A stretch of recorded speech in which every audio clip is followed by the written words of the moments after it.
오전에 설교할 성경 본문은 룻기 2장 보시겠습니다. 룻기 2장입니다.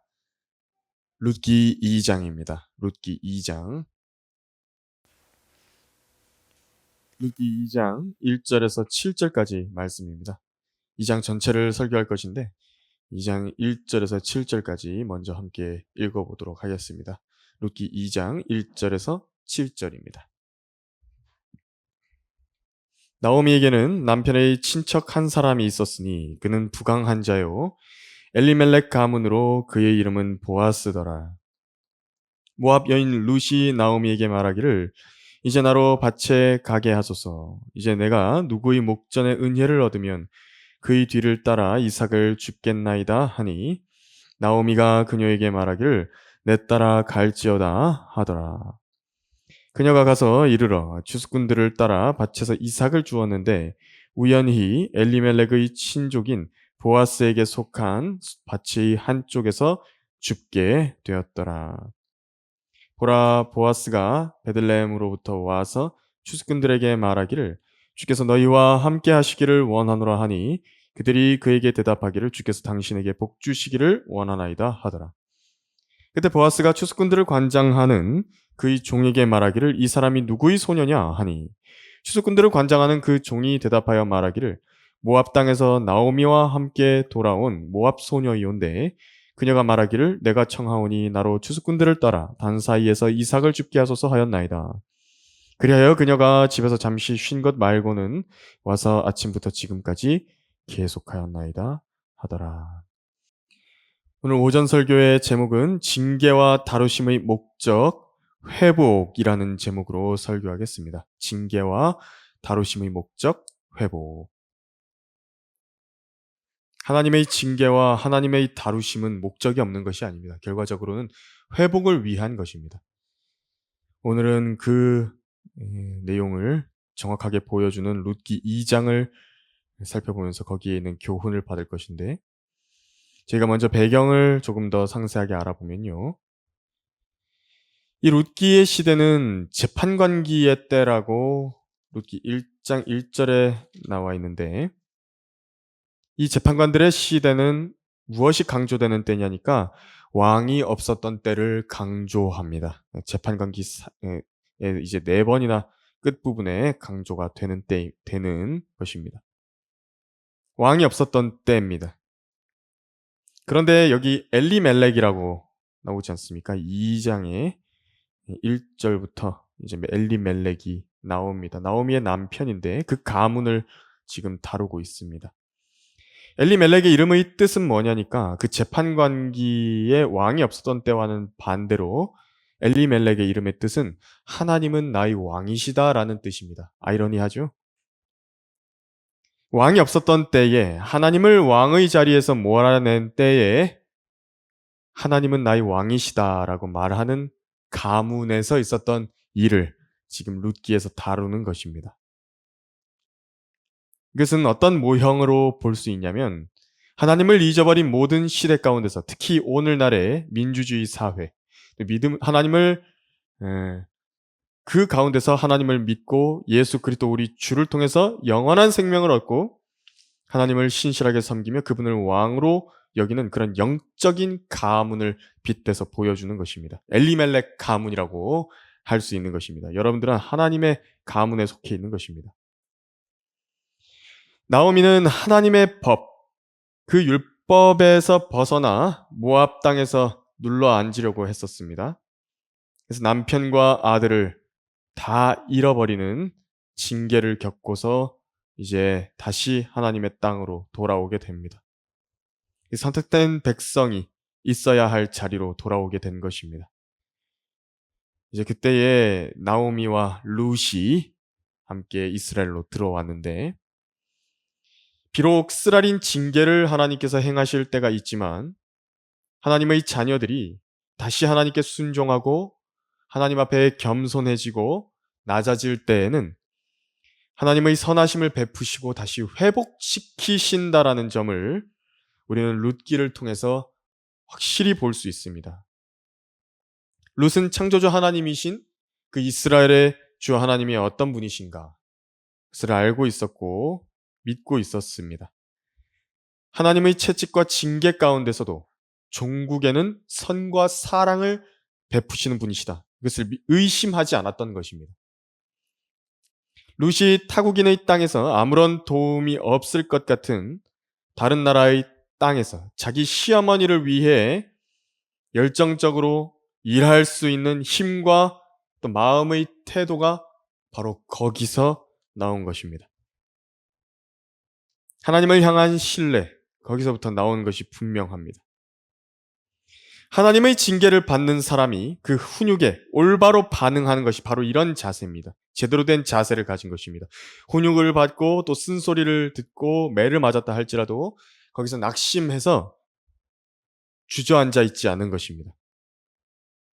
또 그렇다고 해서 하나님의 징계가 아주 가볍게 하나님의 징계를 아주 가볍게 여기지 않는 것입니다. 아무 일도 아니란 듯이 뻣뻣한 자세로 잊어버리는 것도 아닌 것입니다.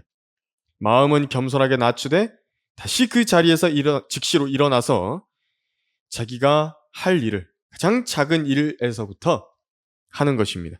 하나님께서는 그런 사람을 매우 귀하게 여기시고 사랑스럽게 보시고 도우시는 것입니다.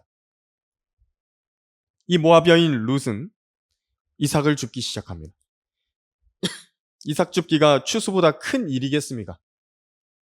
별로 보잘것없는 일입니다. 떨어져 있는 이삭들을 줍는 것일 뿐입니다. 하지만 하나님께서는 처음부터 계속해서 베들레헴에서 추수하던 언약의 백성인 이스라엘인들과 그 추수꾼들에게보다도 이 약한 룻에 더 관심을 가지고 계셨던 것입니다. 영적으로 회복된 이방 여인 하나가 보잘것없는 그 이삭을 줍는 그 장면에 더 큰 관심을 갖고 계셨던 것입니다. 하나님께서는 마음을 살피시는 분이시기 때문에 그런 것입니다. 이번 설교에서는 그런 룻기 2장을 통해서 하나님께로부터 오는 회복의 특징을 바라보면서 본문에 나온 교훈들을 함께 살펴볼 것입니다. 징계와 다루심의 목적, 회복. 첫 번째로 하나님의 회복은 과거를 잊게 하고 하나님께서는 미래의 소망을 예비하십니다. 12절을 읽어보면 주께서 너희 행한 일을 갚아주시고 이스라엘의 주 하나님께서 그분의 날개 아래 의뢰하러 온 너에게 온전히 보상해 주시기를 원하노라 하더라. 하나님께서는 자기를 찾는 자들, 자기의 날개 아래 의탁하러 온 사람들을 품으시고 돌보시고 보상하시는 것입니다. 3절에서요. 우리가 읽어볼 수 있는 단어 중에 우연히라는 단어가 눈에 들어옵니다. 룻의 경우에는 하나님의 인도하심이 어떻게 이루어지고 있는지 잘 알지 못했기 때문에 룻의 입장에서는 우연처럼 보이는 일인 것입니다. 하지만 하나님께서는 뒤에서 섭리적으로 룻을 인도하고 계셨습니다. 하나님께서는 이것처럼 우리가 알지 못하는 곳에서, 우리가 보지 않는 곳에서 일을 하고 계신 것입니다. 우리는 그분의 모든 일을 다 알아차릴 수는 없습니다. 또 눈에 드러나지 않는 부분들도 많이 있습니다. 하지만 많은 부분, 우리를 돌보시고 어떻게 보호하고 계시는지 하늘에 가서 그 모든 실체들을 알게 된다라고 한다면 정말 깜짝 놀라게 될 것입니다. 어떤 사람은요, 한 걸음, 발걸음, 그 한 발자국 차이로 지게차에 발가락이 깔려가지고 병원 신세 지게 되는 사람들도 있는 것입니다. 그 한 발자국 때문에. 한 걸음만 뒤로 떨어져 있었어도 안 그러거든요. 근데 발가락이 그 지게차에 깔리는 것입니다. 어떤 사람들은 사탕을 먹다가도 기도가 막혀버리죠. 죽을 뻔한 사람들도 있는 것입니다. 그렇지만 보통의 사람들은 그런 일들로부터 보호를 받고 삽니다. 이것을 보면 내 생에 아무 일도 일어나지 않았다라는 것이 그 사람이 생각하기를 하나님께서 나한테 별로 관심이 없으신가 보다. 그게 아닙니다. 가만히 있어도 닥칠 수 있는 여러 가지 악으로부터도 보호해 주시고 있었다라는 것을 알고 감사해야 된다는 걸 알 수 있는 것입니다. 정상적으로 우리가 먹을 수 있고 정상적으로 마실 수 있고 정상적으로 잘 수 있고 생활할 수 있다라는 것 그거 자체가 사실 하나님께 대한 아주 큰 감사의 제목입니다. 지금 이 회복의 길에 들어선 여인 룻은 하나님의 섭리적인 인도하심을 그 발걸음 자체에 받고 있었습니다.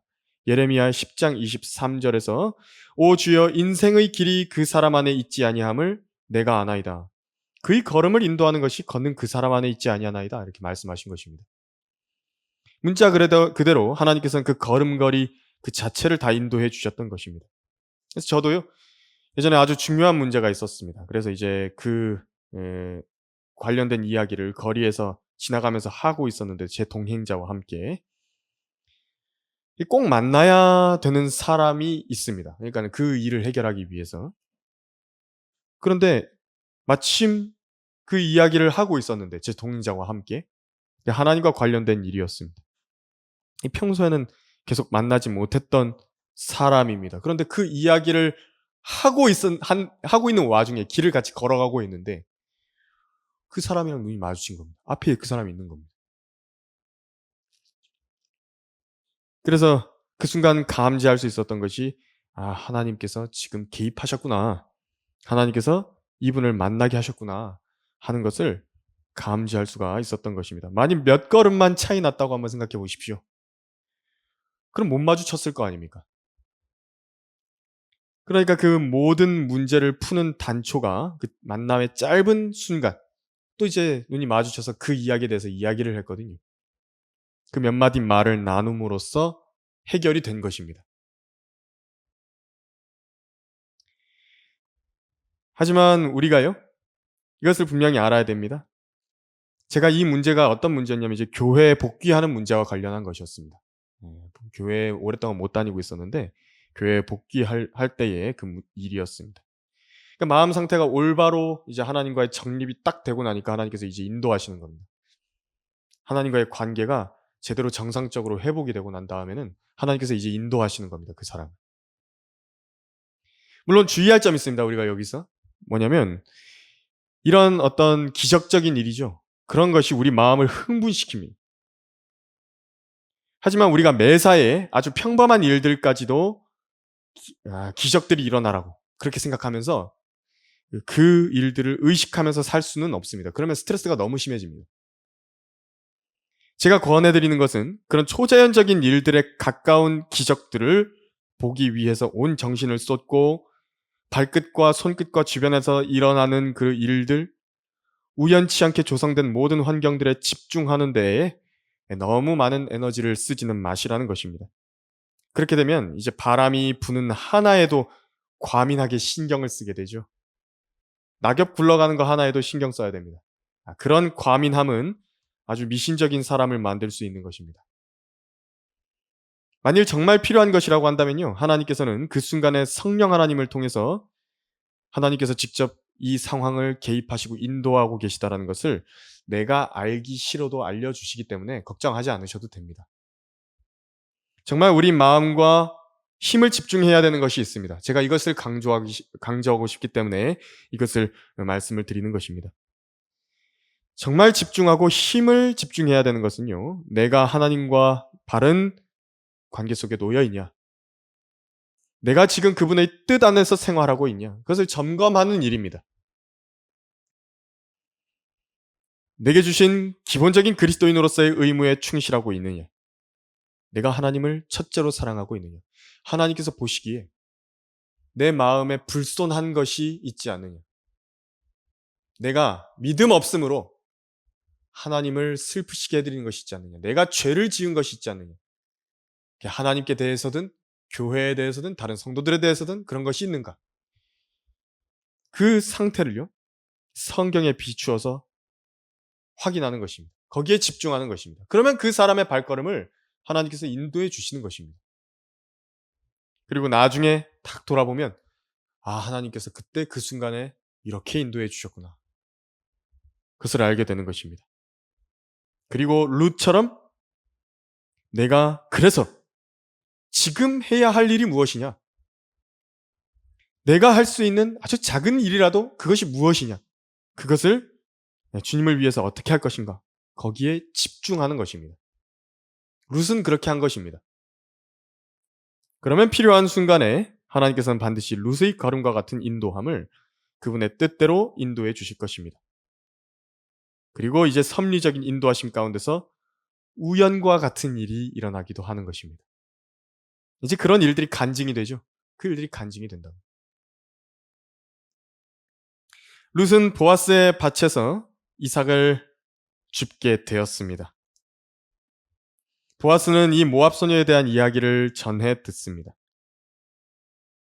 하나님께서는 바로 그 하나님께로 돌아온 여인, 하나님을 신뢰하고 스스로 낮은 위치로 낮아져서 조용히 선을 행하고 있는 그 룻과 같은 사람들을 기억하시는 것입니다. 그리고 보아스를 통해서 룻에게 앞으로의 소망을 열어주십니다. 룻은 눈으로 보기에는 모든 것을 다 잃은 상태였고 세상에서 아주 불행해 보이는 상태에 있었습니다. 모압 땅을 떠났죠. 가족들을 떠났죠. 친구들을 떠났고 자신의 미래를 포기한 것입니다. 오직 시어머니 나오미를 봉양하고 보잘것없는 이삭 줍기로 연명해야 하는 그런 상태에 있는 것 같지만 하나님께서는 그 뒤에서 소망을 예비해 주셨던 것입니다. 이 현숙한 여인 룻은 이전 것들은 다 잊어버렸습니다. 그리고 하나님이 자신에게 주실 보상, 이런 것을 구체적으로 바란 것도 아니었고 하나님께서 자신이 의탁드린 그 이스라엘의 주 하나님의 날개 아래서 그저 자기가 할 수 있는 작은 일들에 집중했던 것입니다. 마음의 동기, 그것 역시도 시어머니를 봉양하겠다라는 그 지극히 선한 마음, 그거 하나밖에 없었습니다. 미래를 예비하시는 것은 바로 주님의 일입니다. 그래서 내가 어찌할 수 있는 것이 아닙니다. 그냥 하나님의 손에 달려있는 것입니다. 그래서 우리는 하나님께 잘 보여야 되고 하나님께 점수를 따야 되고 하나님께서 시키신 일들에 최선을 다해야 되는 것입니다. 징계와 다루심의 목적, 회복. 두 번째로 하나님께서는 하나님의 자녀들이 세상과 친구되는 것을 원하지 않으신다라는 점을 거기 8절을 통해서도 읽어볼 수가 있습니다. 그러자 보아스가 룻에게 말하기를 내 딸아 네가 듣지 아니하냐 이삭을 주우러 다른 밭으로 가지 말며 여기서 떠나지 말고 여기 내 소녀들 곁에 있으라. 다시 하나님께서 자신의 회복한 성도들이 그 세상으로 나아가는 것을 원하지 않으시는 것입니다. 보아스는 우리 주 예수 그리스도의 예표라는 점을 미리 말씀을 드립니다. 우리 주님도 부강한 분이십니다. 이방인 그리스도의 몸된 교회죠. 그 신부와 혼인하신 점과 또 그 신부를 자신의 피로 구속하셨죠. 구속해서 샀습니다. 그 부분까지도 지금 보아스가 우리 주님의 예표인 것을 보여주는 점을 분명히 합니다. 이런 보아스가 룻에게 다른 밭으로 가지 말고 자기 청년들과 함께 붙어 있어라. 내 여종들과 함께 이삭을 주어라. 이렇게 말하는 것입니다. 요즘 같은 악한 현 세상에서 예수님의 이런 명령조차 오해하는 사람들이 많이 있습니다. 예수님께서 자신이 룻에게서 바라는 어떤 이익이 있다. 룻의 돈을 뜯어먹으려고 교회에 소속시키려고 하시는 것이다.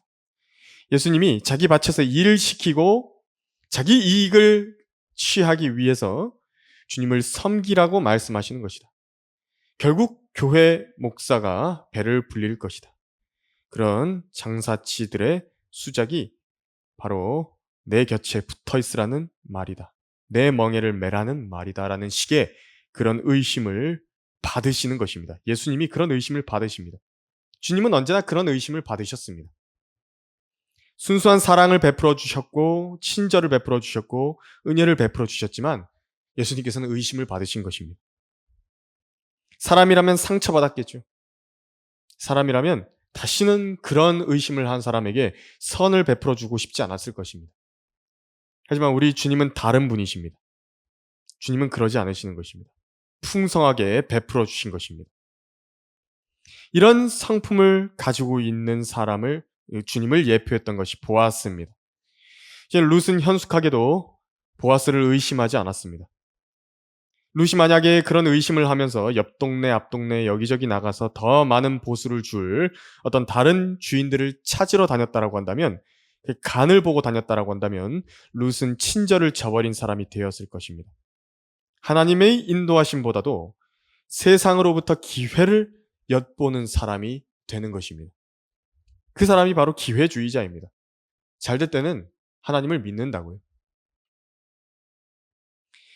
교회가 세상을 기웃거릴 때도 있는 것입니다. 바로 그런 때입니다. 교회가 기회주의자가 되기도 합니다. 성도들이 두 주인을 섬기려 하면 바로 기회주의자가 되는 것입니다. 어떤 종도 두 주인을 섬길 수 없나니? 그가 한쪽을 미워하고 다른 쪽을 사랑하거나 한쪽을 존중하고 다른 쪽을 경시하게 됨이라. 너희는 하나님과 재물을 동시에 섬길 수 없느니라고 하시더라. 누가복음 16장 13절에서. 그러면 하나님께서 자기를 섬기는 성도들을 아주 궁핍하게 몰아넣어 버리시는 것인가? 그렇지 않습니다. 주님께서는 아쉽지 않게 주십니다. 룻도 지금 한 에바 정도의 이삭을 떨어서 가져갔다라고 룻기 2장 17절에서 기록되어 있습니다. 이 한 에바라고 했을 때 무게가 얼마 정도 되냐면 거의 28kg 정도입니다. 그러니까 30kg 쌀 포대 하나 정도를 이고 간 겁니다. 적은 양이 아닙니다. 나오미와 룻 두 사람이 먹는다고 한다면 2, 3개월은 좋게 먹을 분량입니다. 그걸 얼마만큼에 얻었냐니까 하루 첫날 얻었답니다. 첫날 취직했는데 그렇게 얻은 것입니다. 풍요함. 그 풍요함은 주님과 함께 있을 때 누리는 것이지 세상에 기웃거린다고 누릴 수 있는 것이 아닙니다. 또 보아스의 모습을 통해서 주님이 어떤 분인지 또 알 수 있는 것은요. 15절, 16절을 한번 읽어보면 룻이 이삭을 주우러 일어나자 보아스가 그의 청년들에게 명하여 말하기를 그녀로 곡식단 사이에서 이삭을 줍게 하고 그녀를 책망하지 말라. 또 그녀를 위하여 일부러 한 줌씩 떨어뜨리고 그것을 남겨두어 그녀로 줍게 하며 그녀를 꾸짖지 말라 하더라 라고 말씀하신 것입니다. 룻이 주워갈 수 있는 이삭을 일부러 떨어뜨려 주어라 이렇게 이야기를 한 것입니다. 이렇게 이야기해 볼 수도 있을 것입니다. 어차피 룻에게 그렇게 많은 축복을 줄 것이었으면 그냥 모아서 그런 수고 없이 공짜로 줄 수도 있지 않느냐. 그러나 보아스는 룻이 일하는 도중에 얻게 한 것입니다. 주님의 복은 그런 것입니다. 신약 그리스도인들이 섬기는 주님, 예수님께서는 구원 외에는 공짜가 없습니다. 주님께서 자기 종들에게 주님을 섬기는 실제적인 행위를 해가는 그런 종들이 그 행위를 해가는 도중에 보상을 풍성하게 얻게 해주시는 것입니다. 그냥 사람이 가만 앉아 있는데요. 불로소득을 바라고 그러고 있는데 그 막 하나님께서 축복을 부어주시고 그렇게 해주지 않으십니다. 그렇게 하면 사람을 너무나도 망친다라는 것을 알고 계신 것입니다. 하나님께서는. 주님의 성품입니다. 공의의 기준에 부합하지 않는다는 것입니다. 또 그렇게 스스로 수고할 때 하나님께서 하늘로부터 축복을 부어주시죠. 그것이 하나님의 일이든 하나님께서 주신 나의 직업이든 생업이든 그것입니다. 그것이 훨씬 그 사람에게 행복합니다. 자기가 성취했거든요. 그 맛을 봤거든요. 주님은 그렇게 일하시는 분입니다. 그렇게 하늘로부터 회복과 축복을 허락하십니다. 또 우리가 이 룻기 2장을 통해서 배울 수 있는 것은 어떤 것이냐면 그리스도인들끼리 모여 있을 때에 가장 행복하다라는 것입니다. 보아스가 룻에게 내 청년들 곁에 붙어 있으라 이렇게 말한 것은 그것이 룻에게 가장 좋기 때문에 그렇게 하라는 것입니다. 주님이 그리스도인들에게 그리스도인들끼리 붙어 있어라 그렇게 말씀하신 이유는 그것이 그리스도인에게 가장 좋기 때문에 그런 것입니다. 세상 사람들과 모여서 히시덕거리고 그들과 어울려 노는 것이 그리스도인들과 어울려 있는 것보다도 더 행복하게 느껴진다든지 더 편하게 느껴진다는 사람이 있다면 그 사람은 무언가 정말 이상한 사람입니다. 그리스도인들이 무리 가운데 자기랑 코드가 좀 안 맞는 사람이 있을 수도 있죠. 그런데 이제 부수적이고 인간적인 부분들은 그게 큰 비중이 아니라고요. 교제에서 내가 한 발짝 양보할 수 있는 문제들입니다. 다. 진리에 관한 문제가 아니기 때문에 그렇습니다. 성경 말씀을 믿지 않는 그런 문제가 아니기 때문에 그런 겁니다. 그렇게 대단한 문제가 아닌데도 이제 그런 것들을 영적으로 어릴 때는 어떻게 되냐면 너무 예민하게 받아들이는 겁니다. 성도들 가운데서 그렇게 반응하게 되는 겁니다. 그 사람은 이제 성도들의 무리에 붙어있지 못하게 되고요. 얼마 뒤에는 스스로 떨어져 나가게 되는 것입니다. 영적인 체하면서 자기보다 못한 것 같은 사람들을 판단하고 바로 잡으려는 그런 일을 계속한다든지 그들의 믿음의 상태가 너무 약하다고 무시한다든지 혹은 업신여긴다든지 어떤 말을 꺼내는 족족 그것을 진리의 칼을 가지고 와가지고 재단해버리면서 어떤 상대의 자존심을 깔고 뭉개버린다든지 그런 일은 교제 중에서는 절대로 해서는 안 되는 일입니다. 특히 교회에 처음 온 사람들에 대해서 그렇죠. 이 성경대로 믿는 믿음을 제대로 가져본 적이 없는 사람들에 대해서도 그런 것입니다. 특히 그렇습니다. 말하다가 교제 중인데 잘 몰라가지고 교리적인 부분을 좀 실수할 수 있죠. 강단도 아니고 그 사람이 뭐 가르친 위치에 있는 사람도 아니고 그런 영적인 영향력을 행사할 수 있는 사람도 아닌 것인데 그 초신자를 그래서 이단 대하듯이 막 꾸짖고요. 그렇게 할 필요 없다라는 겁니다. 혹은 친해지려고 한 가벼운 그런 친해지려고 하는 그런 가벼운 유머들이 있죠. 뭐 지나가는 말로 한 어떤 싱거운 이야기들이 있을 수 있는 것입니다. 사람 사는 데는 다 그런 게 있죠. 뭐 그런 것들까지도 모두 일일이 예민하게 심판하는 거 아닙니다. 그리스도인들이 교제에서 그렇게 하는 거 아닙니다. 자기 안에 근데 그것이 너무 마음에 걸림이 된다. 그러면 그렇게 기도 드리고 하나님께 잊어버리는 겁니다. 이것이요. 바로 이 말입니다. 사랑이 허다한 죄들을 덮는다. 이 말이 바로 이럴 때 쓰는 말입니다. 어떤 드러나는 범죄가 있어서 간음이라든지 음행이라든지 도둑질이라든지 살인이라든지 권위에 대적한 것이라든지 성도들의 믿음을 공개적으로 파괴하고 이게 목사의 영적 권위를 이렇게 공개적으로 대항하는 그런 사람들이 있죠. 그런 사람들에 대해서는 교회가 적극적으로 대응해가지고 그 죄들은 용납하지 않고 반드시 심판해서 내보내는 것이지만 그 외에 이런 것들, 제가 방금 말씀드린 그런 어떤 문제들에 대해서는 이 말씀이 적용되는 것입니다. 무엇보다도 서로 뜨겁게 사랑하라. 이는 사랑이 허다한 죄들을 덮기 때문이니라. 베드로전서 4장 8절에서 말씀하신 것입니다. 바로 베들레헴 사람들과 보아스가 룻을 대한 것처럼 하는 것입니다. 친절하게 대해줬죠. 친절했습니다. 아량이 있었다고요. 징계와 다루심의 목적 회복. 세 번째로 은혜는 은혜를 받은 사람을 통해서 흘러갑니다. 또 그 은혜가 주변에 쓰러져 있는 사람을 일으켜 세운다라는 점을 우리가 읽어볼 수 있습니다. 17절, 18절을 읽어보면 그리하여 그녀가 저녁까지 밭에서 이삭을 줍고 주운 것을 떠니 보리 한 에바쯤 되더라. 그녀가 그것을 취하여 성읍으로 들어가자 그녀의 시어머니가 그녀가 주운 것을 보더라. 그녀가 배불리 먹고 남긴 것을 가져가 시어머니에게 주더라. 그랬습니다. 하나님을 신뢰한 룻은 하나님의 은총을 그날 가득 안고 돌아왔습니다. 직장을 구했던 첫날 바로 그 풍성한 곡식과 은총을 넘치게 가지고 돌아왔던 것입니다. 나오미는 베들레헴에 돌아왔었을 때에 지쳐 있었고 하나님의 은혜가 이미 자기 생에서 떠나갔고 그저 자기를 부양하겠다고 한 효심 깊은 룻이 안쓰럽게만 생각되었을 것입니다. 그리고 기도하면서 기다렸을 것입니다. 도대체 무엇을 알 수 있었겠습니까?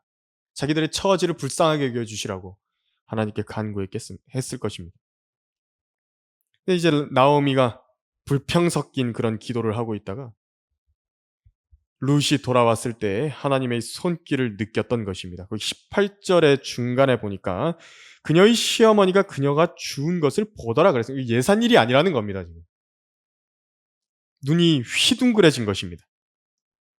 30kg 되는 걸 갖다가 룻이 등에다가 이고 그러고 온 겁니다. 그 떤 게 30kg입니다. 떤 게. 곡식을 다 떨은 것이죠. 그리고 오늘 룻이 먹었던 것 중에서도 다 먹지 못해가지고 배불러서 남긴 것을 또 가지고 온 것입니다.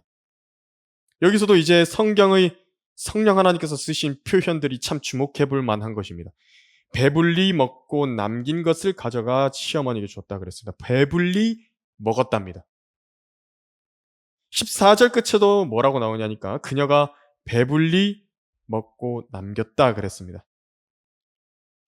하나님께서 무언가 베푸실 때 이렇게 베푸시는 겁니다. 차고 넘칩니다. 성령을 구하는 사람들에게도 성령을 주시지 않겠느냐. 성령으로 충만하게 해주시라. 말씀드렸던 사람에게 성령을 그냥 주시는 것이 아니라 차고 넘치게 부어주시겠다는 겁니다. 그래서 그 차고 넘친 성령에 의해 복음과 하나님의 말씀이 그 성령으로 충만한 사람의 입에서 나와서 다른 사람들에게 그 은혜를 끼치게 되는 것입니다. 하나님께서 주시는 은혜의 특징입니다. 입에 찬송이 가득하다고요. 기쁨이 가득하다고요. 그래서 나도 모르게 그렇게 흥얼거리고 있었던 그 찬송이 옆에 있는 사람들에게 흘러 나가는 것입니다. 그런 것이 하나님의 은혜의 특징인데, 그것은 성경에 나오는 말은 맞다. 하지만 지금 나는 내가 하나님의 은혜를 그렇게 받고 있지는 못한 것 같다. 그런 상황에 내가 있는 것 같지는 않다. 그런 생각이 드십니까? 하나님의 말씀, 여기 지금 룻기 2장에 나온 하나님의 말씀과 자신의 인생, 그것과의 괴리가 느껴지십니까? 하나님의 은혜와 베푸심과 선하심이 모두 궁색하게 느껴지십니까? 억지로 그렇다고 생각해 보라고 강요하는 것 같습니까? 짜맞추는 느낌이 듭니까? 긍정적인 사고방식과 비슷한 것으로 느껴지십니까? 그렇다면요, 제가 권고드리고 싶은 것은 구하시라는 것입니다. 나도 그렇게 되기를 원한다고. 나도 하나님의 그 크신 은혜를 풍성하게 받아서 너무도 많이 받아가지고 주변에 넘쳐 흘러나가게 하기를 원한다고. 나한테도 진짜로 그걸 경험하게 해주시라고, 주님. 그걸 구하십시오, 그럼. 그럼 주시는 겁니다. 왜냐하면 그 사람이 안 구했기 때문에 안 주시는 겁니다. 야곱처럼 주님의 바짓가랑이를 붙잡고 끈질기게 늘어져 보라는 겁니다. 한번. 왜 그런 은혜들을 하늘로부터 넘치게 받지 못하고 왜 성령을 자신 안에 넘치게 받지 못하는 것인가? 구하지 않은 것입니다. 다른 일들은 다 바쁜데 자기 이렇게 기도로 구해본 적이 없다라는 것. 그 현 상태를 자각하는 것은 뒤로 제껴놓고 하나님 앞에 그렇게 한 적이 없으면서 이런 은혜를 받기를 바라면 안 되는 겁니다. 하나님 앞에 엎드려서 나에게도 주십시오. 나에게도 넘치도록 자비와 은혜를 베풀어 주십시오. 진지하게 구해본 적이 없는 겁니다. 이사야 55장 7절에선 이런 말씀이 있습니다. 악인은 자기의 길을, 불의한 사람은 자기 생각들을 버리고 주께로 돌아오라. 그리하면 주께서 그에게 자비를 베푸시리라. 우리 하나님께로 돌아오라. 그가 넘치게 용서하실 것입니다. 하나님께로 돌아온 나오미와 룻, 이들에게는 바로 이 은혜와 자비가 다시 내려서 마음으로부터 하나님의 도우심을 인정하지 않을 수 없었습니다. 진짜 느껴본 겁니다.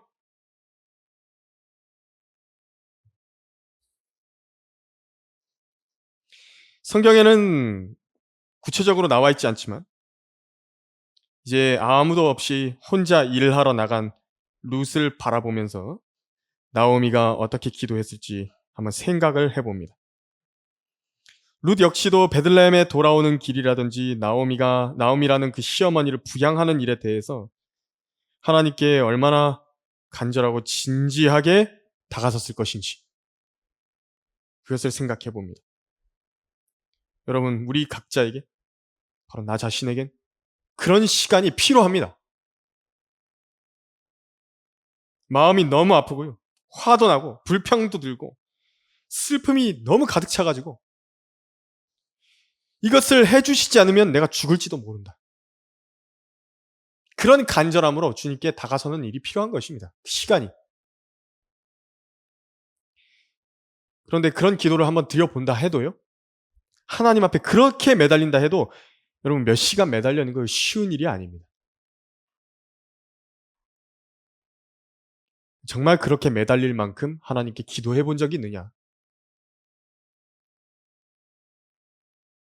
하지만 어떤 문제로도 그 정도로 간절하게 하나님 앞에 진지하게 토로해 본 적이 없다라고 한다면 기도에 대해서 그런 이런 은혜를 받지 못했다 그래서 룻과 나오미와 같은 은혜를 경험해 본 적이 없다 그래서 하나님께 불평할 일이 아닙니다.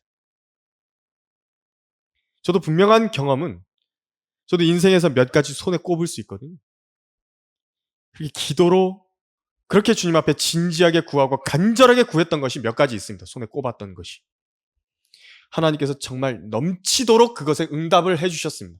정말 그것은 제가 확신할 수 있습니다. 그 문제들은 다 해결해 주셨습니다. 예전에 서울 크리스천 중고등학교 들어가는 문제라든지 입학하는 게 좀 문제가 많았거든요. 저희 집이. 집이 경매에 넘어가 있어가지고 그거라든지 그리고 또 몇 가지 있습니다.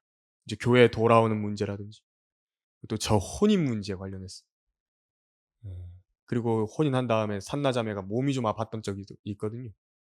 완벽하게 해결해 주신 거예요. 완벽하게. 완벽하게 해결해 주셨습니다.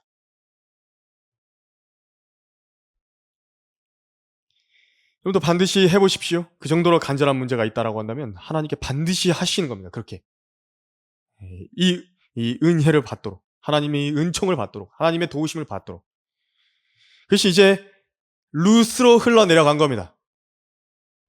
하나님의 은총이 룻에게 충분하게 배불리 넘쳐서 배불리 먹고 남길 정도가 됐습니다. 넘어갔습니다. 나오미에게 다다르는 겁니다. 그것이 은혜입니다. 하나님을 향한 불평, 자기의 모든 것을 가져가셨던 분에 대한 원망, 그것에서 이제 바뀐 겁니다. 이제 하나님의 인도하심을 바라보게 된 겁니다. 그래서 나오미는 19절에서 23절까지가 이제 나오는 내용이 뭐냐니까 이제 하나님의 인도하심에 눈을 뜬 겁니다. 그 엘리멜렉의 가문의 보아스가 누구다 알아본 겁니다. 하나님께서 어떻게 인도해 주신 것을 보고 신중하게 이제 하나님의 인도하심을 생각해 보게 됐습니다. 하나님께서 부르신 올바른 위치로 돌아가고 이제 거기에서 기도하는 것. 그것이 회복의 길이고 그 회복이 이루어지게 되면 이제 또 주변에 있는 지치고 쓰러진 사람들까지도 일으켜 세우는 은혜로 역사하게 된다는 것을 알게 된 것입니다. 그래서 오늘 설교의 결론을 맺으면 22절, 23절을 더 읽어보도록 하겠습니다. 나오미가 그녀의 며느리 룻에게 말하기를 내 딸아 네가 그의 여종들과 함께 나가고 그들이 너를 어느 다른 밭에서 만나지 않는 것이 좋으니라 하더라. 그리하여 그녀가 보리 추수와 밀 추수가 끝날 때까지 이삭을 줍기 위해 보아스의 여종들에게 가까이 있었으며 그녀의 시어머니와 함께 거하였더라 말씀하신 것입니다. 주님께서는 이것을 원하시는 겁니다. 종국의 회복의 은혜가 가져오는 것은 꼭 붙어 있는 것입니다. 주님께. 밀착하는 것입니다. 하나님께서 정말 기도해야 할 간절한 문제들을 인생에서 허락하셨다고 한다면 다시 주님과 그 가까운 자리로 불러들이시려고 그런 간절하게 기도할 문제들을 허락하셨다라는 점을 잊어서는 안 됩니다. 그리고 그 은혜의 보좌 앞으로 나아가서 자비와 은혜를 찾으십시오. 주실 때까지 엎드리십시오. 주님의 바짓가랑이를 잡고 주실 때까지 기도하십시오. 1시간에서 안 됐습니까? 2시간 하십시오. 3시간, 4시간, 5시간, 하루 종일.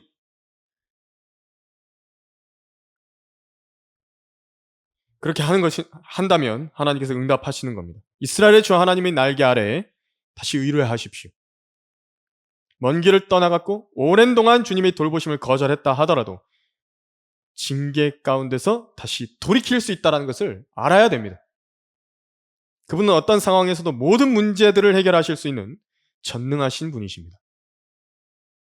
그 능력을 룻과 나오미에게 보이신 것처럼 우리에게도 다시 보이시려고 하시는 그 모든 인도하심 유의해서 보시고요. 기대하십시오.